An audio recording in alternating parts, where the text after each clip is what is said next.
Assalamualaikum warahmatullahi wabarakatuh. Nama saya Raihan Septadininta, NIM 2018-05-182, mahasiswa dari Universitas Muhammadiyah Yogyakarta, jurusan Hubungan Internasional. Pada kali ini saya akan menjelaskan bagaimana munculnya Kekaisaran Mongol Islam pertama di Asia Tengah. Pertama-tama saya akan menjelaskan bagaimana masuknya Islam ke Asia Tengah. Nah, sebelum Islam masuk ke Asia Tengah, penduduk Asia Tengah itu menganut beragam agama, seperti Buddha, Zoroaster, dan Nasrani. Hal ini dikarenakan mereka adalah korban diskriminasi etnis, penindasan, dan perang antar suku-suku, serta pasukan militer Kekaisaran Cina dari timur dengan Persia dari barat. Beberapa sumber itu mengatakan bahwa Islam memasuki Asia Tengah melalui kota Transoxiana yang berhasil ditaklukkan oleh pasukan muslimin yang awalnya itu pada penaklukan yang pertama itu dikomandai oleh Abu Hafs Qutaibah bin Abi Salih Muslim pada tahun 673 sampai 791 Masehi. Nah, jika berbicara tentang sejarah kegemilangan peradaban dan sistem pemerintahan Islam, maka orang pasti lebih banyak mengenal tentang kota-kota seperti Baghdad, Damaskus, Baitul Maqdis, kota-kota di Andalusia, dan lain-lainnya. Nah, banyak juga ulama-ulama terkenal yang berasal dari kota-kota tersebut, ulama-ulama terkenal dan tokoh terkemuka. Contohnya seperti Abu Abdillah Muhammad bin Ismail al-Bukhairi, Abdullah bin al-Fadl ad-Darimi. Dimulainya penaklukan ke wilayah sekitar Transoxiana ini diawali oleh Panglima Abu Hafs Qutaibah bin Abi Salih Muslim. Sampai Panglima yang terakhir yang memimpin dalam penaklukan tersebut yaitu Qutaibah bin Muslim dengan jarak atau perjalanan waktu yang cukup panjang. Nah, penaklukan Transoxiana ini sebenarnya sudah dimulai bahkan sejak kekhalifahan Umar bin Khattab. Nah, sejak itu penaklukan itu terus berjalan dengan bergantinya khalifah-khalifah hingga yang terakhir yaitu di kekhalifahan Abbasiyah dan Panglima Qutaibah bin Muslim. Nah, jadi di saat kekhalifahan Abbasiyah, yaitu yang terakhir dengan Panglima Qutaibah bin Muslim, itu mulai runtuh pada tahun 1200-an, 1250, 1200. Nah, hal ini terjadi karena setelah penaklukan yang dilakukan oleh Qutaibah bin Muslim, itu pada masa khalifah setelahnya itu tidak terjadi lagi penaklukan-penaklukan ke wilayah Transoxiana. Jadi bisa dibilang wilayah Islam itu terhenti sampai di wilayah Kasgar yang berbatasan dengan Cina. Hal ini disebabkan karena situasi dan kondisi yang menimpa dinasti Umayyah sejak masa ini hingga kejatuhannya itu tidak memungkinkan untuk terjadinya penaklukan. Para khalifah itu disibukkan dengan pemberontakan-pemberontakan yang terjadi, dan itu selain itu juga persaingan dan perseteruan terjadi di kalangan keluarga khalifah. Ya, jadi wilayah-wilayah yang dahulunya ditaklukkan oleh Qutaibah itu kembali memberontak, membangkang, atau merusak perjanjian. Hal ini membuat jerih payah para pemimpin dan khalifah. Khalifah setelah masa Qutaibah itu disibukkan dengan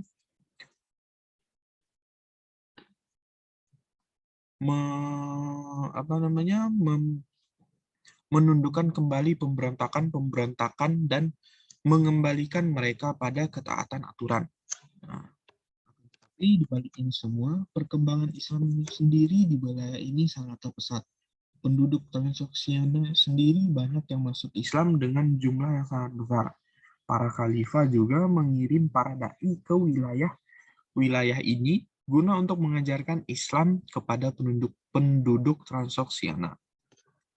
Namun gerakan penyebaran Islam di wilayah ini nih tetap berjalan meskipun di tengah-tengah perjalanannya mendapat perintangan seperti tadi itu, yaitu banyaknya pemberontakan dan seterusnya. Lalu sejak saat itu Islam terus mengencapkan kekuatannya di Asia Tengah. Meskipun dinasti Abbasiyah itu mulai melemah di Baghdad yang banyak sumber mengatakan itu merupakan wilayah utamanya, itu keberadaan dinasti-dinasti kecil di wilayah Baghdad seperti dinasti Syria, Safaria, Samania itu memastikan bahwa Islam itu merupakan wilayah di Asia Tengah itu yang luar biasa Islamnya. Lalu semua itu mulai berubah dengan munculnya bangsa Mongol yang berniat untuk sama dengan niat para pengikut Islam tadi itu memperluas wilayah dan kekuasaannya. Pun runtuhnya kekhalifahan Abbasiyah ini itu puncaknya adalah dengan itu tadi apa namanya keinginan bangsa Mongol untuk memperluas wilayah dan kekuasaannya. Jadi ya hal itu menjadi titik runtuhnya dinasti Abbasiyah pada tahun 1258. Bangsa Mongol sendiri sudah melakukan penyerangan-penyerangan kecil yang ya penyerangan-penyerangan kecil dengan pasukan yang bisa dibilang kecil juga. Hal ini memicu adanya perseteruan, yaitu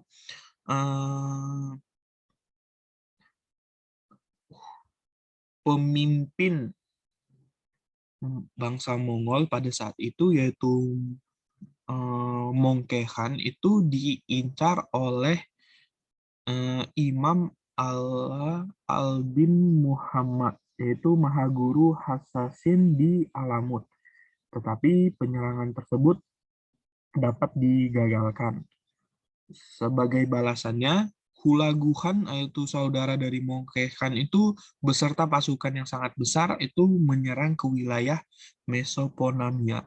Nah, Hulagu sendiri memulai serangan dan menuntut agar Al-Mustain itu menyetujui tuntutan oleh Mongke Khan tentang Abbasiyah, yaitu menyerah beserta memberikan upeti, kekayaan dan lain-lainnya. Terus tentu saja Khalifah Al-Mustain menolak tuntutan tersebut atau menyerah karena percaya bahwa Baghdad itu tidak dapat jatuh ke pasukan Mongol. Nah, pasukan yang dipimpin oleh Hulagu kemudian mengepung kota Baghdad dengan jumlah yang sangat banyak, yaitu 125.000 atau lebih. Itu dilengkapi dengan ya pasukan artileri dari Cina karena Mongol sebelum datang ke situ sudah menaklukkan wilayah-wilayah seperti Cina, Rusia, dan lainnya. Nah, Baghdad sendiri menyerah setelah 12 hari peperangan. Selama penaklukan, pasukan Mongol sendiri menghancurkan Baghdad, melakukan banyak kekejaman terhadap penduduk, dan menghancurkan perpustakaan besar dinasti Abbasiyah, Baitul Hikmah, yang merupakan pusat ilmu pengetahuan saat itu. Pasukan Mongol juga mengeksekusi Al-Mustain dan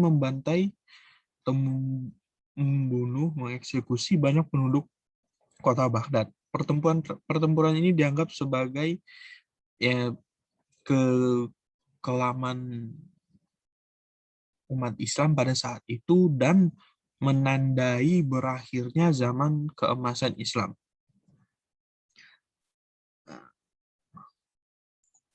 Nah, munculnya bangsa Mongol. Nah, seusai menguasai negeri Islam, bangsa Mongol pun hidup berdampingan dengan penduduk Muslim yang kala itu selamat dari peperangan. Nah, jadi bangsa Mongol tuh bergaul dengan penduduk Muslim dan mulai berkenalan dengan nilai-nilai dan ajaran Islam. Hal tersebut menjadi titik awal dianutnya Islam oleh bangsa Mongol sebelum mengenal Islam. Bangsa Mongol merupakan penganut agama Syamaniyah yang telah turun-temurun dari nenek moyangnya, yakni kepercayaan menyembah bintang-bintang dan matahari terbit. Adapun nama Tuhan mereka yaitu Tengri, yaitu Sang Langit Biru yang kekal.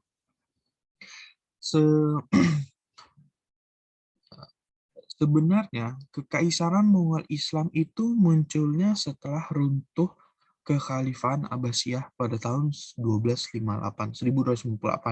Akan tetapi, pemimpin yang meloporinya, pemimpin Islamnya itu yang berasal dari bangsa Mongol, dan yang nantinya akan membuat kekaisaran Mongol Islam pertama itu sudah ada dan menganut agama Islam, yaitu yang bernama Berke Khan.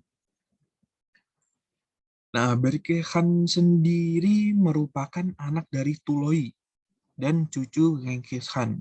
Jadi, Berke Khan itu ayahnya itu Tuloi dan ayahnya dari Tuloi itu adalah Genghis Khan. Nah, Berke Khan sendiri menganut Islam pada tahun 1252. Nah, jadi kenapa bisa terjadi? Karena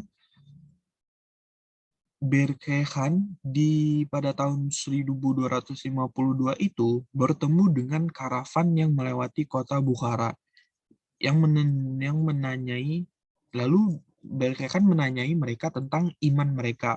Terkesan oleh konsep Islam tentang ikonoklasma dan iman, Berke pun memutuskan untuk menjadi seorang Islam yang taat dan tetap seperti itu sepanjang hidupnya. Nah, Berke Khan sendiri itu memimpin Blue Horde. Nah, Blue Horde ini di wilayah timur dari Golden Horde. Nah, Golden Horde ini merupakan ya, seperti wilayah kekuasaan utama bangsa Mongol pada saat itu. Nah, Berke Khan yang sudah memimpin Blue Horde itu mengajak para pengikutnya, bahkan saudara dan sepupunya untuk masuk Islam dan tetap hidup berdampingan dengan mereka yang menganut agama lain. Nah, Berke Khan yang mulai membangun kekaisaran Mongol Islam pertama ini mulai mendapatkan kekuasaan yang lebih di saat saudaranya yang Berke Khan itu Batu. Ya, jadi Batu yang merupakan pemimpin dari Golden Horde, yaitu wilayah yang utama, itu meninggal dunia. Jadi Berke Khan itu pun memimpin the Golden Horde, yang mana sebelumnya setelah kematian Batu itu anak-anaknya terlebih dahulu menggantikannya, tetapi menganggap Berke lebih tepat. Nah, di saat menggantikan inilah pada tahun 1257 itu di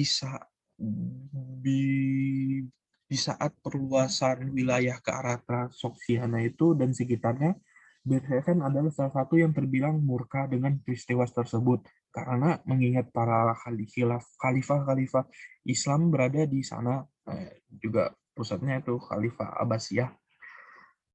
Nah, Berke itu murka karena terhadap sepupunya itu yaitu Hulagu Khan karena perbuatannya di Baghdad yang membunuh para khalifah,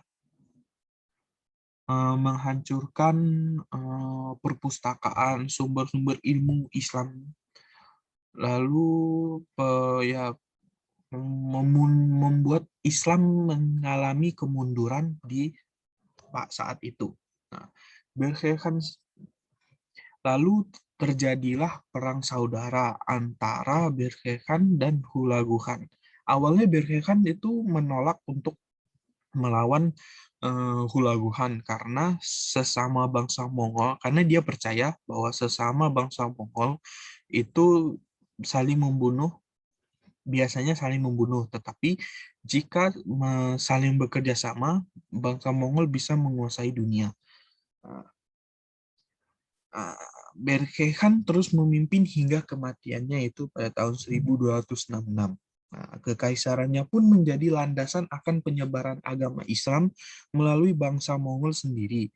Bahkan di generasi-generasi ke depannya, itu banyak terlahir pemimpin-pemimpin Khan yang beragama Islam. Jadi, Berke Khan itu mendirikan kekaisaran Mongol Islam yang nantinya akan diteruskan dan digantikan dengan pemimpin-pemimpin Mongol lainnya yang sudah memasuki agama Islam. Ya, mungkin itu penjelasan saya kali ini tentang munculnya kekaisaran bangsa Mongol Islam pertama di Asia Tengah. Ya, jadi mohon maaf jika ada salah kata dan lain-lain. Terima kasih atas perhatiannya. Ya, wassalamualaikum warahmatullahi wabarakatuh. Terima kasih.